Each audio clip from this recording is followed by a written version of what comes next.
Now we are going to start competitive stuff.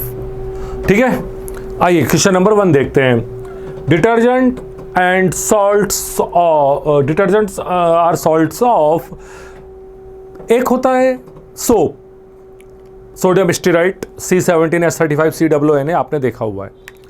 COONA जो है ना वो कार्बोक्सिलिक एसिड का सॉल्ट है, यानी कि COOH से एक हाइड्रोजन हटा दो तो वो COO- Na+ से रिप्लेस हो जाए, तो यहाँ पे R लगा दो तो भी ठीक है, RCOONA, बस सिंपल सी बात है। यह तो होता है सोप का सॉल्ट। लेकिन जो डिटर्जेंट है ना मेरे बेटों, डिटर्जेंट का जो सॉल्ट होता है वो सल्फोनिक एसिड का सॉल्ट होता है।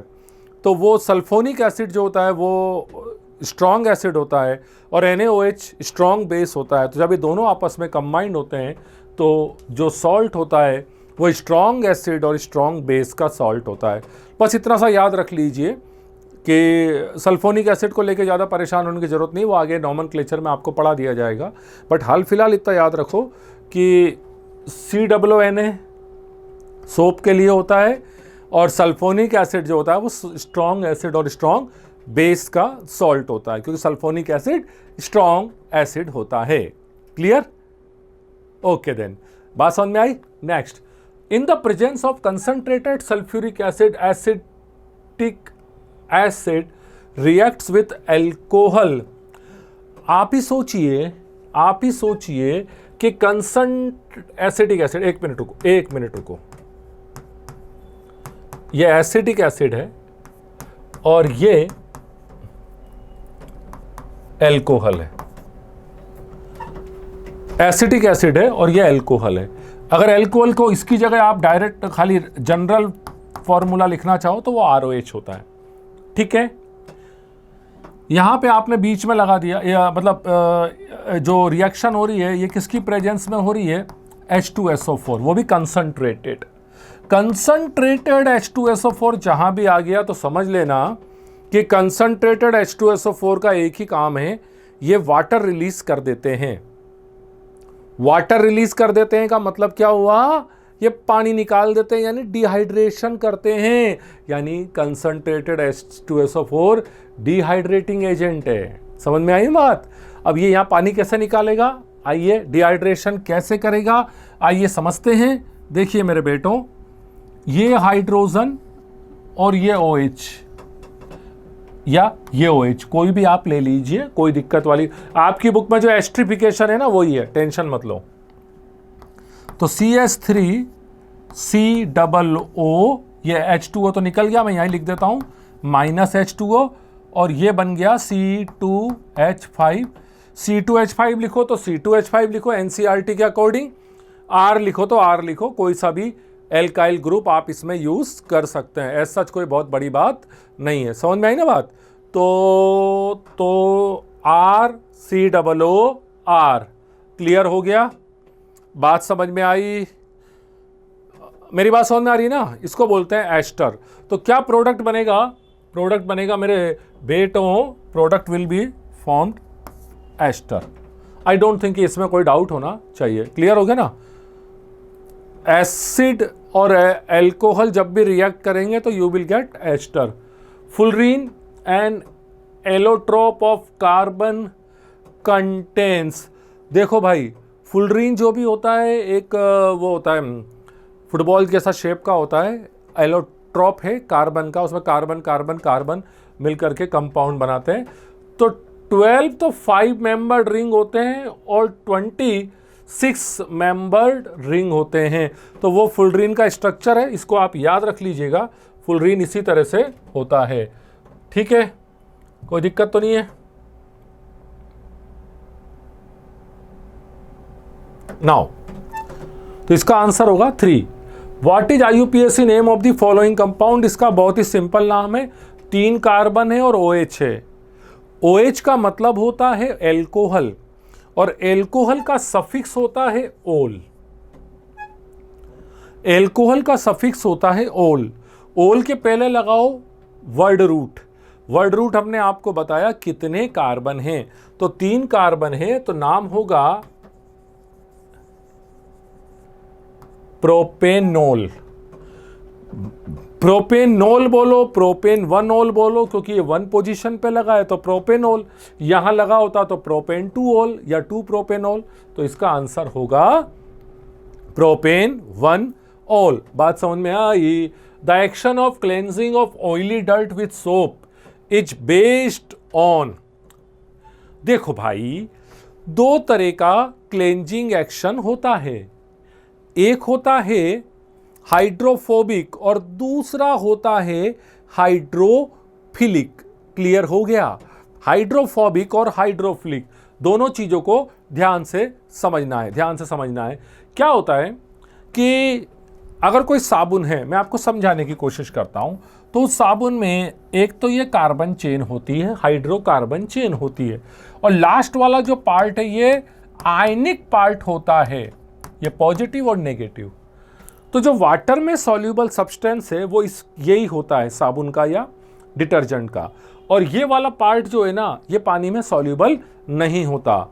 लेकिन कपड़े में जो दाग होते हैं वो जो वाटर सॉल्यूबल होते हैं उसके लिए इनकी ज़रूरत नहीं है, क्योंकि जो चीज़ वाटर सॉल्यूबल है तो फिर डिटर्जेंट की, साबुन की कोई ज़रूरत नहीं होती।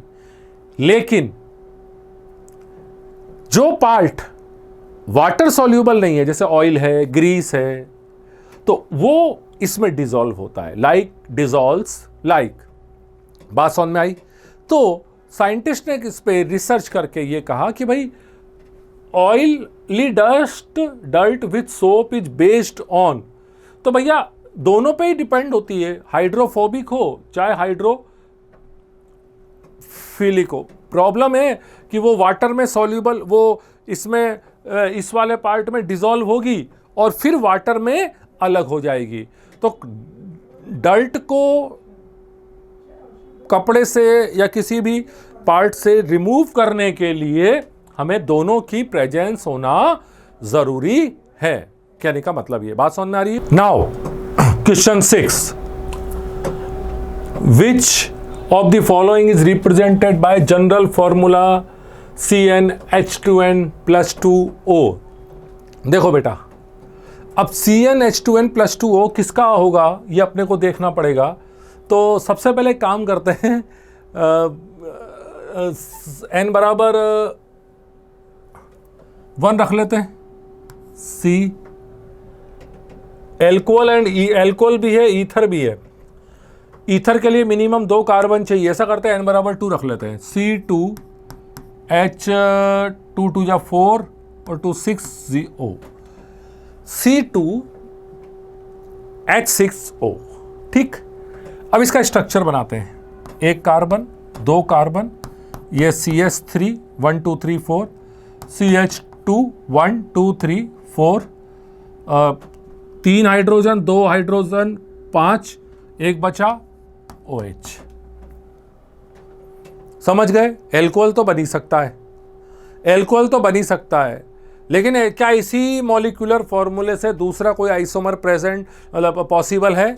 आइए देखते हैं। हम एक काम करते हैं, CH3O को इधर ले आते हैं और CH3, ये हो गया ईथर। ये ईथर का जनरल फॉर्मूला होता है ROR और ये एल्कोहल का फॉर्मूला होता है ROH। इसको आप R मान लीजिए, तो ये हो गया ROH। एल्काइल ग्रुप मैंने आपको बताया हुआ है, आप समझ सकते हैं। ये भी R ग्रुप है, ये भी R, कोई सा भी R इधर भी लग सकता है।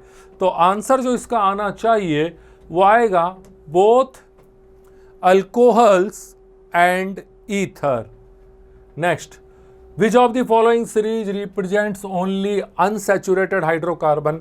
बेटा फॉर्मूले से देख लो यार, C2H6 एल्केन है, C2H6 एल्केन है, C2H4 alkene, C3H6 alkene, C4H6, CnH2n-2 alkyne, यानी ये अनसैचुरेटेड हाइड्रोकार्बन है। यहाँ डबल बॉन्ड और यहाँ ट्रिपल बॉन्ड है। बात समझ में आ रही है? Next, which of the following formulas represent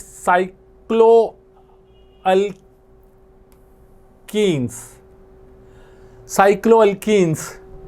अगर मैं आपसे कहूं साइक्लो का मतलब कार्बन कार्बन कार्बन कार्बन, इस प्रकार से होना चाहिए। समझ में आया? तो साइक्लोएल्केन्स किसका फॉर्मूला होता है? तो बड़ी इंटरेस्टिंग बात है, बहुत इंटरेस्टिंग बात है, ध्यान से सुनना, बहुत मजा आएगा।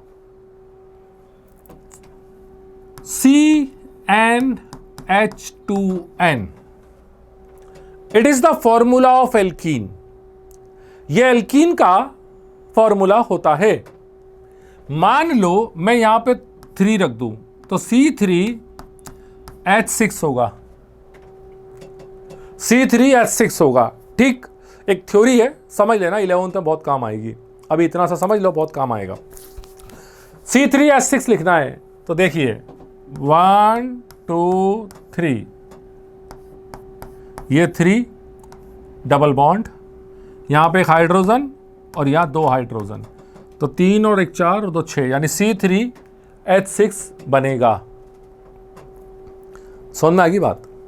सर आप तो साइक्लो एल्केन पढ़ा रहे हो, ये एल्कीन पढ़ा रहे हो, बता रहा हूं। साइक्लो का मतलब एक साइकिल बननी चाहिए। 1 2 3, 3 कार्बन सिंगल बॉन्ड से जोड़ दिए, और बचा हुआ जो वैलेंसी है वो हाइड्रोजन से हमने जोड़ दी।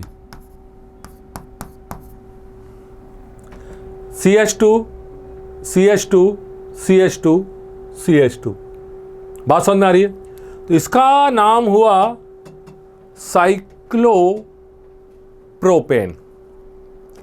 यानी एल्कीन बनाओ या साइक्लोएल्केन बनाओ, फॉर्मूला वही रहेगा।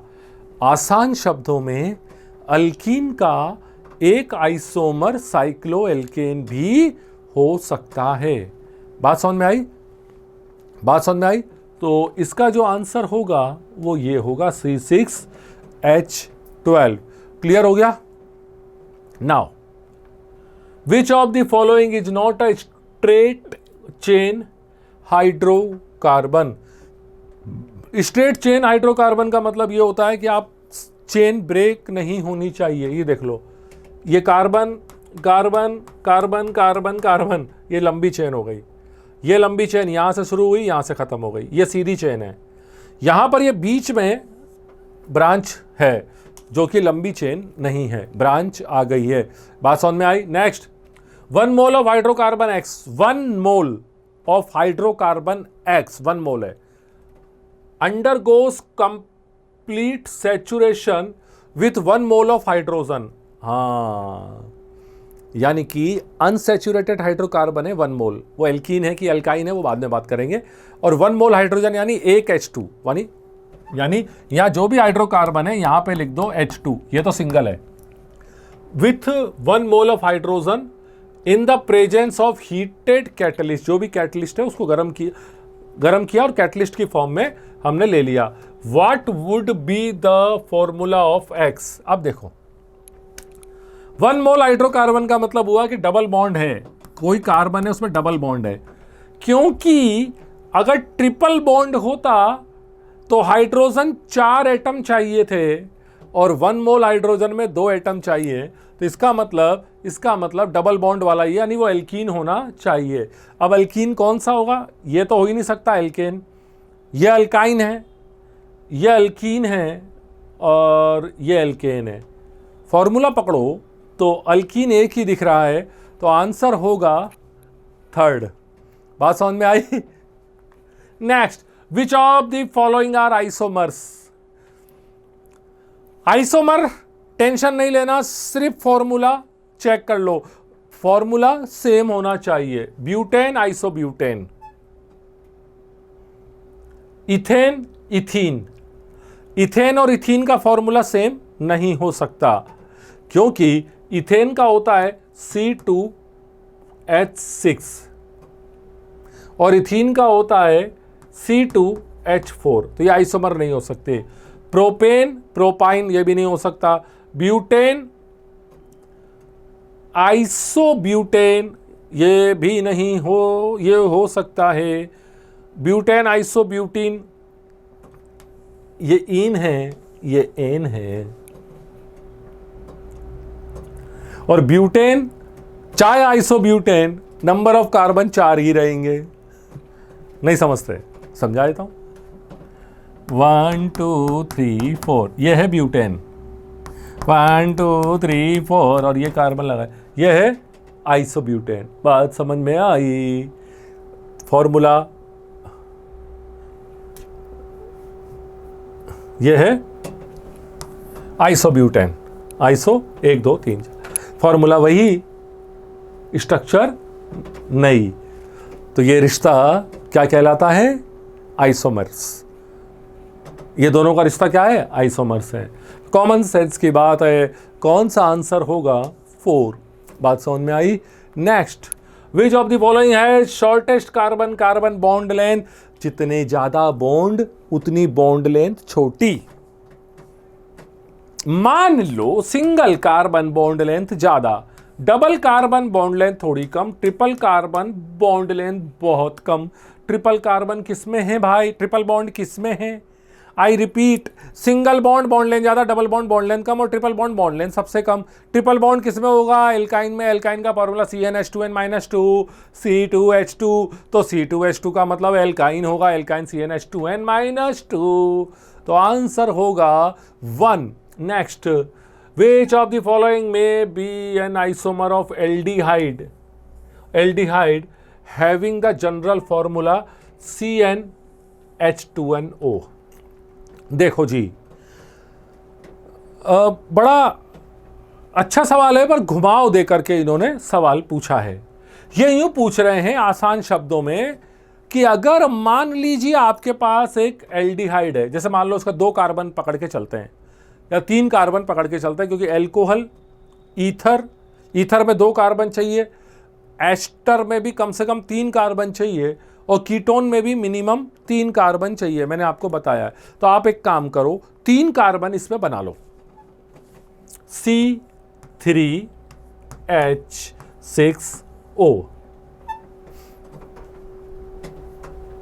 ठीक है। C3H6O,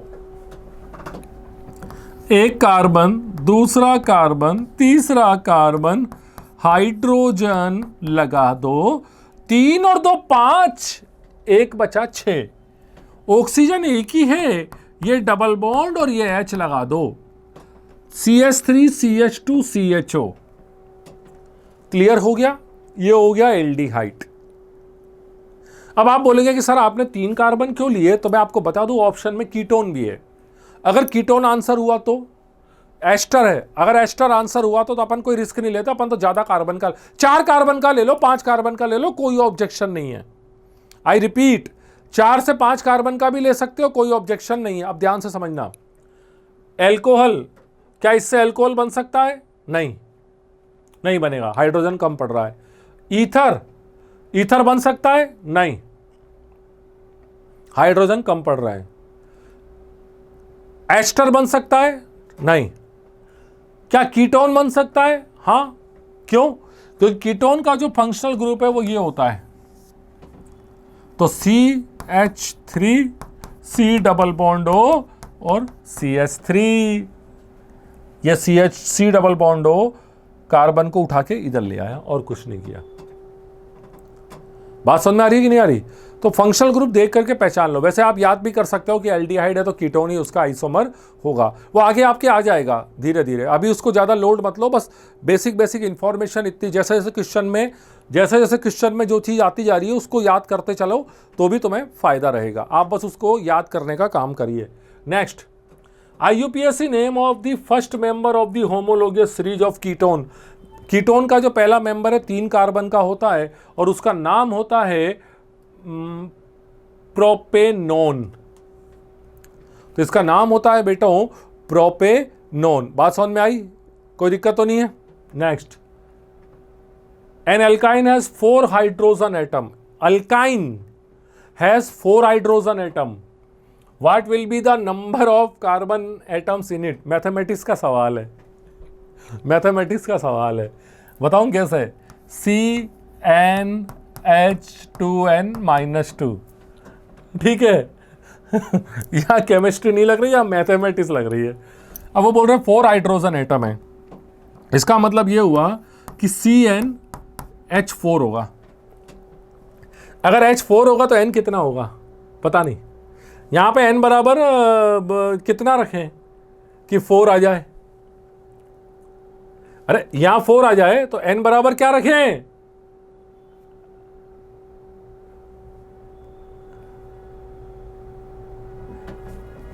(2n - 2 = 4, तो 2n = 6, तो n = 3 हो गया। अगर आप n = 3 रख दोगे तो 3 × 6 - 2 = 4, तो ये आएगा C3H4। समझ में आया? तो ऑप्शन होगा 3। समझ में आई बात? मेरा कहने का मतलब ये है कि ये केमिस्ट्री का सवाल ही नहीं है, ये मैथमेटिक्स का सवाल है। अगर आपको मैथ्स नहीं आती तो आप जाने, मेरे लिए तो ये मैथमेटिक्स का सवाल हुआ। बस एल्काइन का फॉर्मूला आपको पता होना चाहिए, अगर वो पता है तो राम राम। इन saponification process, the fatty acid present in the oil is neutralized by adding। बहुत सिंपल सी चीज है, फैटी एसिड होता है, सोप बनाते हैं, साबुन बनाते हैं, जो ऑयल होता है उस ऑयल को काय से न्यूट्रलाइज करते हैं? Sodium hydroxide base. वो जो हाइड्रोकार्बन चेन होती है ना, उसको किससे रिएक्शन कराते हैं? उसको हम रिएक्शन किससे कराते हैं? सोडियम हाइड्रोक्साइड से, बेस से। Next, acidic acid with the molecular formula this has, अब यह कोवेलेंट बॉन्ड, आयनिक बॉन्ड, और ये बना लो यार formula, CH C double bond OH, है ना? एक मिनट क्या कर दिया मैंने? ये CH3 CH, ये मैं क्या कर रहा हूँ? गलती हो गई, कोई बात नहीं, अभी सुधार देते हैं। एक ओ इधर भी तो है, हाँ, CH3, अच्छा CH2 नहीं है क्या? ओके, एक मिनट रुको, CH3 C double bond OH, अब सही है, अब बिल्कुल गलत नहीं है। CH3 COOH, 1 2 3 4 5 6 7 8, बात समझ में आई? तो 8 कोवेलेंट बॉन्ड इसमें प्रेजेंट हैं, ठीक है। स्ट्रक्चर बनाना ना, इलेक्ट्रॉन डॉट स्ट्रक्चर सब पता है आपको। हर कार्बन के 4 वैलेंसी होनी चाहिए, बस यहां पे कार्बन पे डबल बॉन्ड है, इसलिए थोड़ा सा ध्यान रखना, और कुछ नहीं है। Ethanol is made unfit for drinking by adding. एक बात याद रख लेना, एल्कोहल को पीने से जहर बनाने वाला कौन है? एल्कोहल का ही एक ग्रुप है। समझ में आया? और एल्कोहल का पहला मेंबर है मिथेनॉल। तो जो मिथेनॉल है वो एल्कोहल ही होता है, बट वो जहरीला होता है, इसलिए अगर एथेनॉल में किसी ने मेथेनॉल मिला दिया तो वो जहरीला हो जाएगा। लेबोरेटरी में कभी भी ऐसी कोई गलती मत करना कि किसी बॉटल पे अगर एल्कोहल लिखा हो तो उसको टेस्ट करके देख लें, ऐसी कोई हरकत मत करना, क्योंकि वो पॉइजनस हो सकता है। किसी बॉटल पे अगर एथेनॉल लिखा हो तो क्या पी सकते हैं? पी सकते हो, पर मैं फिर बोल रहा हूं, पर अगर आपने पी लिया और किसी ने उससे पहले से मेथेनॉल मिला रखी हो तो, इसलिए ऐसी हरकत अपने को करना ही नहीं है। दिमाग में भी मत लाना कि इसको पीना है। एल्कोहल लैब में मिलेगी, गलती से भी टेस्ट करके ऐसी कोई मजाक में कोई हरकत नहीं करें, आपके लिए जानलेवा साबित हो सकती है। तो अच्छा सवाल है, एथेनॉल को अनफिट कौन बनाता है? वो मिथेनॉल है। Identify x in the following reaction. यह है एल्कोहल। एल्कोहल को कंसंट्रेटेड H2SO4 की प्रेजेंस में रिएक्ट करा रहे हैं, तो एल्कोहल को कंसंट्रेटेड H2SO4 की प्रेजेंस में रिएक्शन कराएंगे तो वो सिंपल सी बात है, क्या बनेगा? डिहाइड्रेशन। आइए बात करते हैं। CH3C, ये OH यहां लिखता हूं, HH, CH3CH2OH। अब इसको थोड़ा सा और मैं मॉडिफाई कर देता हूं, CH2 और H ऐसा लिख सकता हूं मैं। 4 बॉन्ड है ना, तो HH की जगह CH2OH। अब यहां से हाइड्रोजन और OH दोनों को अलग कर रहा हूं, H और OH को अलग कर रहा हूं। क्यों? क्योंकि कंसंट्रेटेड H2SO4 वाटर निकालेगा, तो 2 बॉन्ड फ्री हो जाएंगे। तो 2 बॉन्ड फ्री हो जाएंगे तो H2C double bond CH2, you will gate ethene. Ethene, बात समझ में आई? कोई दिक्कत तो नहीं है? Next, A hydrocarbon with 1 double bond has 100 carbon atom in its molecule. Double bond है ना, एक डबल बॉन्ड है मतलब एल्कीन है। एल्कीन है तो CnH2n है। CnH2n है तो कार्बन कितना है? 100 है। तो हाइड्रोजन कितने होंगे? 200। आंख बंद करके लगा दो, कोई दिमाग लगाने की जरूरत नहीं है। द IUPAC नेम 1 2 3, तो 1 2 3, तो 2 पर मिथाइल है तो 2 methyl propane. Propane option this, 2 methyl propane. IUPAC name of this, अब इसको थोड़ा सा घुमा लो, CH3 C double bond CH2 bond CS3, 1 2 3, 2 methyl propene, 2 methyl 1 propene या प्रोपीन, बात एक ही है, कोई दिक्कत तो नहीं है? क्लियर हो गया? समझ में आया? Next, the first organic compound which was synthesis in the laboratory was urea. रट लो, यूरिया। वोलर साहब ने पहली बार यूरिया डिस्कवर किया था, NH2C double bond O NH2, ammonium cyanate, NH4 का होल ट्वाइस CNO से रीअरेंजमेंट से करके किया था। ये यूरिया है, इसका फॉर्मूला याद रख लो।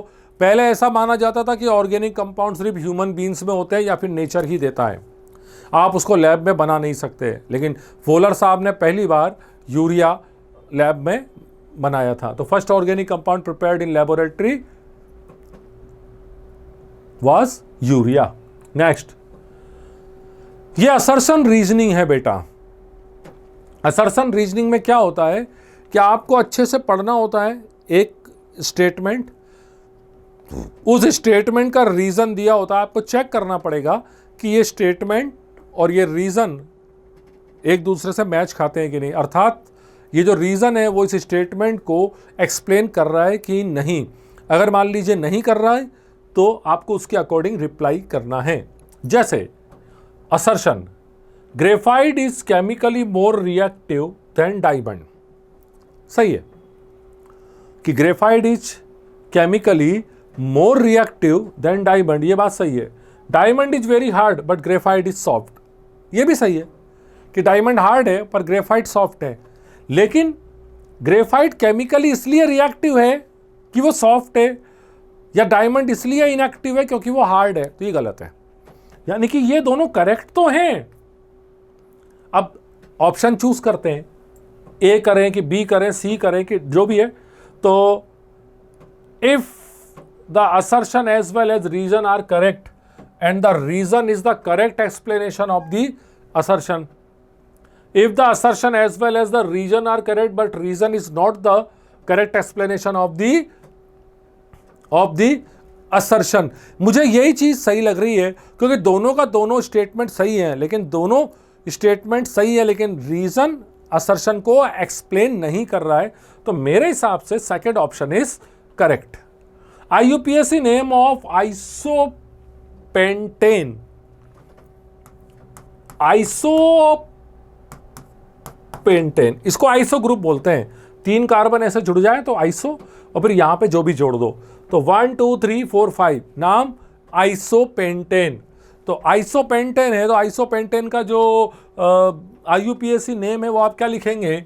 1 2 3 4, 2 मिथाइल ब्यूटेन, 2 मिथाइल ब्यूटेन। बात समझ में आई? क्वेश्चन नंबर 25 का आंसर हुआ 3। Next, the number of coordinate covalent bond in the structure of nitric acid बताते हैं। HNO3, H and double bond O,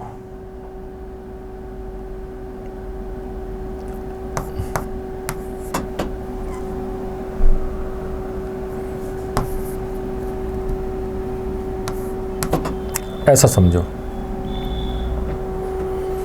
1 2 3 4 5। ये नाइट्रोजन ने एक लोन पेयर डोनेट कर दिया ऑक्सीजन को। कोवेलेंट बॉन्ड ही है, पर इसमें क्या होता है, शेयरिंग होती है। इन दोनों से तो शेयरिंग है, इधर शेयरिंग है, लेकिन ऑक्सीजन के पास 6 इलेक्ट्रॉन है। 6 इलेक्ट्रॉन है। आगे केमिकल बॉन्डिंग में आपको डिटेल में पढ़ा देंगे, अभी इतना समझ लो। इसके बाद 6 इलेक्ट्रॉन है। अब इसको ऑक्टेट पूरा करने के लिए ऑक्सीजन नीड्स 2 इलेक्ट्रॉन, तो नाइट्रोजन ने इसको लोन पेयर डोनेट कर दिया, तो इसको बोलते हैं कोऑर्डिनेट कोवेलेंट बॉन्ड, यानी कि लोन पेयर डोनेट भी कर रहा है और शेयरिंग भी कर रहा है। तो इसमें जो आंसर होगा वो होगा एक कोऑर्डिनेट बॉन्ड है। That I would like to explain you. Clear हो गया? Next, the compound which contain ionic और कोवेलेंट बॉन्ड। यहां तो कोवेलेंट बॉन्ड है, यहां कोवेलेंट बॉन्ड है, यहां प्योर आयनिक बॉन्ड है, लेकिन कोवेलेंट और आयनिक दोनों किस में है? तो ये है Na+ और Cn-, और Cn में आपस में कार्बन कार्बन कार्बन में triple bond covalent bond present होता है। तो ऑप्शन इज थर्ड। यहां पे आयनिक भी है और कोवेलेंट भी है, दोनों के दोनों एक साथ है। बात समझ में आई?